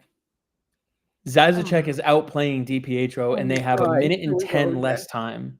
No. What I'm trying to say is if people were watching Providence or looking at the full stat line of Providence, all they are seeing is what people are tweeting out about points being scored. Well, the other thing is Providence is not playing Nathan McKinnon, Gabriel Landeskog, Jack Eichel, Mitch Marner. They're not stopping those forwards. You know what I mean? Right. But they're seeing Fabian Lysell, 6 points. They're seeing, hat trick for Lysell, And 4 points in a game. And he's not scoring on Aiden Hill, Bobrovsky. You know what I mean? Like that's the whole point I'm trying to make. Right. So Kenny's point of people are seeing Boston, Providence numbers, watching Boston play and seeing Providence numbers. They're not watching the games.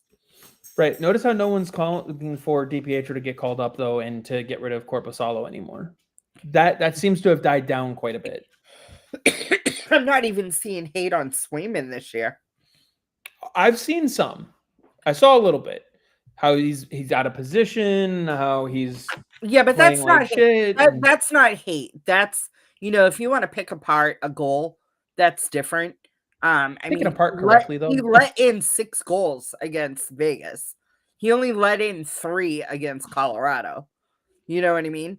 But on the other side of the ice, the Bruins scored 5 goals in Vegas. You know what I mean? So and they barely tested Akira Schmid. Right. They barely tested him, which drove me nuts. So let's talk about that. Jeremy Swayman has already faced 155 shots. 155 shots. I want to say he's like 13th or 14th in the league. Or maybe that's a different stat. I think that might be goals against. I was looking at it the other day, and now you're making me pull it back up. No, he's 9th. Right. He's 9th in shots faced. Right. And like he's right behind Linus Ullmark, 157. Spencer Knight, 158. You know what I mean? It's not like hold that thought though. Linus Ullmark, 6 games played. Swayman, 5. Spencer Knight, 5. Igor Shesterkin, Dustin Wolf, Anthony Stolos all have more shots faced, 6 games played. Scott Wedgwood, 7 games played. UC Saros and Alex Lyons, 6 games played. Well, and then let's also look at the fact that Linus Ullmark he's had 157 shots. He's had 23 goals scored against him. Jeremy Swayman has only given up 15 goals. Right. What is that? 8 fewer? No. Yeah. Yeah, 8 fewer. On two fewer shots. Right. It just and they have the same record, 2-3. Yeah. And Jeremy Swayman's save percentage is a 903, where Linus Ullmark's is 854. You know why it's such a big differential? Huh? You know why it's such a big differential? They've only played 5 and 6 games. They're not, the sample size is small. Right. Like, I don't think people realize that. Like, let's put it this way. Andrei Vasilevsky has given up 14 goals. Linus Ullmark leads the league in goals allowed. Right. 23. Right behind him is Dustin Wolf. Mm-hmm. Jeremy Swayman is 11th, and he would technically be tied. We've got 1, 2, 3, 4, 5, 6, 7th. He's tied for 7th with Joey Decord, Alex Lyon, Philip Gustafson. He's only 1 behind Andrei Vasilevsky. Right. But goals against, where is he? By the way, should we start the freak out train because Brandon Bussey's 2-0? No. Excuse me. Oh man, I'm waiting for that one to start. The 2-0 Brandon Bussey. Let's not compare lineups though, shall we? So, Bob asks, is it time to worry about Hampus Lindholm's durability? No, 2 completely different injuries. Last year, you can't help taking a puck off the knee and having the one unprotected area of your body. So no, I wouldn't worry about it. Yeah, and the way he plays, he's susceptible to injury. Like, he plays the game hard. He goes all out all the time. Like, that's what you want from an arguably number one defenseman. Like, when he is healthy and he is on his game, he is a number one defenseman. I think that's one of the things that we've learned in the last year plus without him in the lineup. Mm-hmm. So I do look around the league, Bob, and I look at, there's a lot of things that as a fan you look at and go, it could happen. Like, and I'm not necessarily saying Hampus Lindholm trading him is one of those things, but like, how we as fans feel about a player is a lot more removed from how the organization and their teammates feel about him as well. Mm-hmm. So it's a lot easier for us to go on like Puckpedia and be like, oh, well, their contract is ending in a year, so perfect candidate to move, right? Like, on paper, sure, it makes sense. But like, Alex Tuch is a name that is going to come up a lot because he's due for a new contract in Buffalo. He wants to be in Buffalo. He's from the area. It's that just says Chuck. Right. It says a lot, though. Like, would I love for the Bruins to trade for Alex Tuch? Absolutely. But if he doesn't want to leave Buffalo, if you're Buffalo, why the hell are you trading the one guy in the league who wants to play for you? Right. That's the dumbest fucking thing you can do. So, like, just because he doesn't have a no trade clause or no trade protection in his contract, if you're Buffalo, you have to look at it as this guy wants to be here, regardless of the state. Like, Tage Thompson is another one. He has made it known he wants to be part of the change in Buffalo. Like, the players are trying to fix that organization. It is what it is. It's not all working the way that they want to, but they're trying. But Tage Thompson and Alex Tuch have made it known they don't want to leave Buffalo. They want to be part of the solution in Buffalo, not another player to leave. Mm-hmm. So could you trade for one of those players? Yeah, it's possible. I'll tell you what, though, it's a hell of a lot easier to do it in NHL 26 than it will be in real life. Because even as much of some of the questionable moves as Kevin Adams has made, he's not dumb enough to trade two players who want to be there. Right. That's the reason why they traded JJ Peterka, because he didn't want to be there. Mm-hmm. So, like, it's not as simple as, oh, well, just go trade for Alex Tuch. And I'm not saying that's where you're coming from, Bob. It's just Hampus Lindholm means a lot to this locker room. Even if you do worry about his durability, he's wearing a letter. That says something about what the room thinks of him, whether he's healthy or not. He missed how many games last year? And he still got a letter for this year. I don't think fans realize exactly what that impact means. Mm-hmm. So whether you worry about him or not, he's got to stick around. Anyway, that's my last little rant. Okay. You have anything to add or reply with? No. Any other final thoughts? I know we kind of tried wrapping it up a little while ago, but right, but I didn't want to ignore Bob's no, I didn't comment. And again, applaud Bob for not only coming up with a solution, but a reasonable one. Right. And Bob, I'm not saying that you are advocating for trading Hampus or any of that. Like, that's not where I was going with it. Most people, when they do bring up a player's durability, immediately then followed up with ship them out of here, which of course that means somebody else has to want that player. It was just curious about him staying healthy. Yeah, absolutely. Like I said, whether you're worried about it or not, you kind of have to back the player anyway. I mean, let's look at how many surgeries Brad Marchand has had in the past 3 seasons alone. 5? Right. Including double hip surgery in one off season, right? Right. So, I mean, players nowadays are just built a little bit differently, the way they take care of their bodies. I don't think that the injuries that he has suffered are career-ending injuries. I just think that with it being this early in the season, they need to allow him to heal. Yep.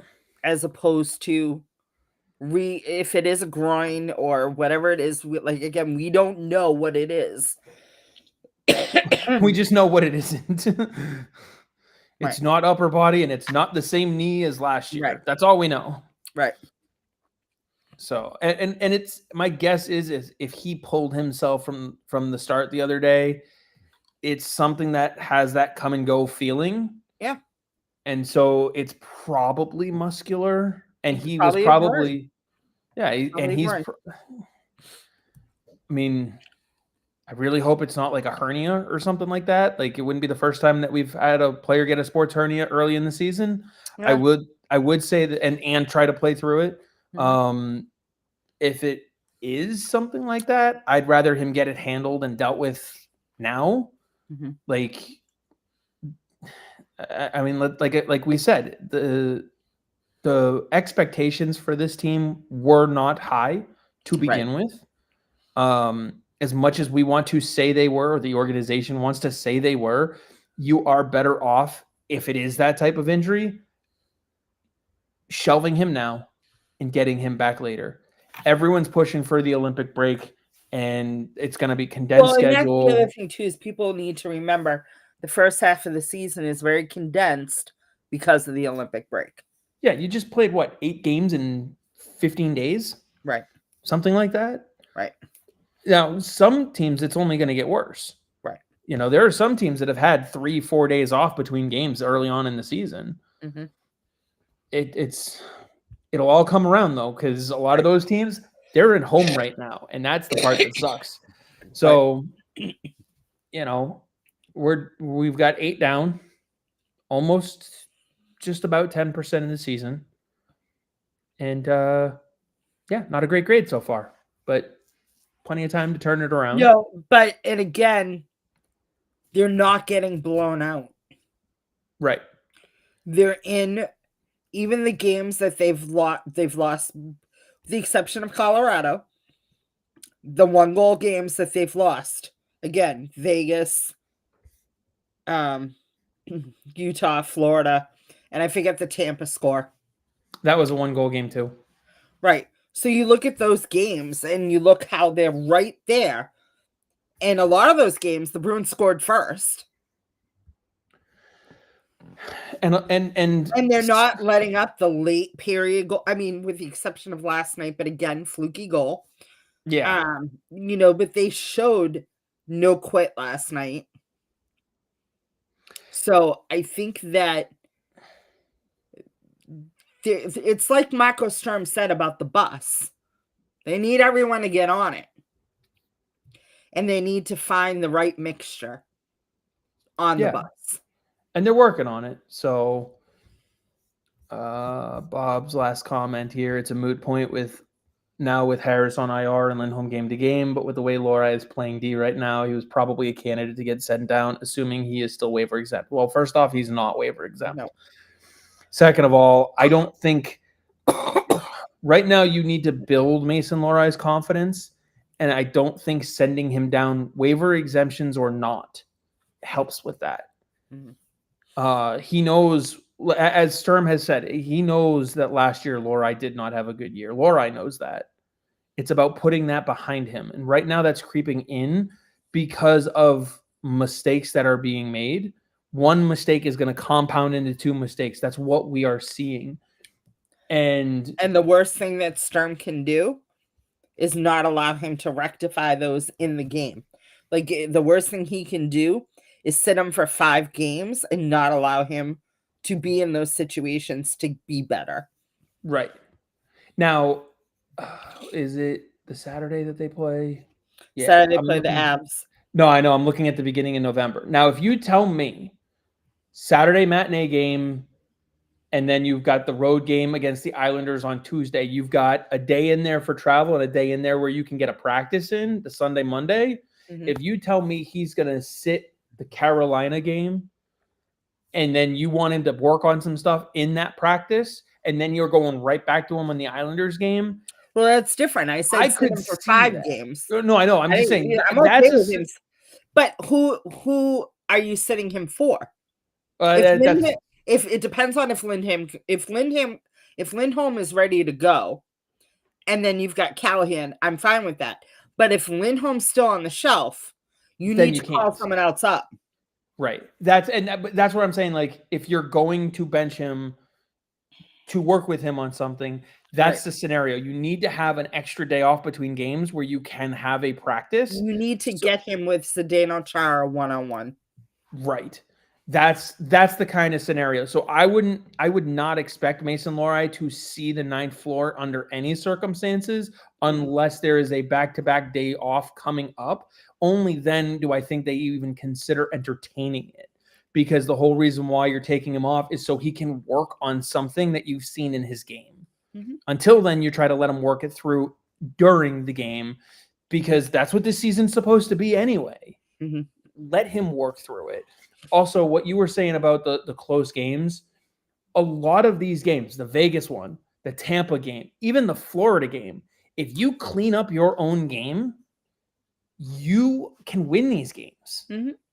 Because you could have easily won the Tampa game 3-2. Mm-hmm. You could have easily won the Vegas game 5-4. And you could have easily won 4-3 against Florida in overtime. Right. You shot yourself in the foot in all 3 of those games. Right. So it's better than it looks, but it's also not as great as it could be. Does that make sense? Like, it's better than it looks because they're competitive, and they're, even though they're losing, it looks bad. Mm-hmm. But it's also not as good as it could be, because even if they had won these games, we'd still have a lot of problems. Right. Well, that's why Michael Sturm said a loss is still a loss. It doesn't matter if it's a 1-goal game or whatever. A loss is a loss in hockey, and they just have to be better. Yep. I think that's a good note to end on, unless you got any other thoughts. I got nothing. Awesome. Well, I'll let you go cough your brains out the rest of the night. Thank you. And thanks, everybody, for tuning in. We will be back again next week, 6:30 Eastern, right here on What's Bruin.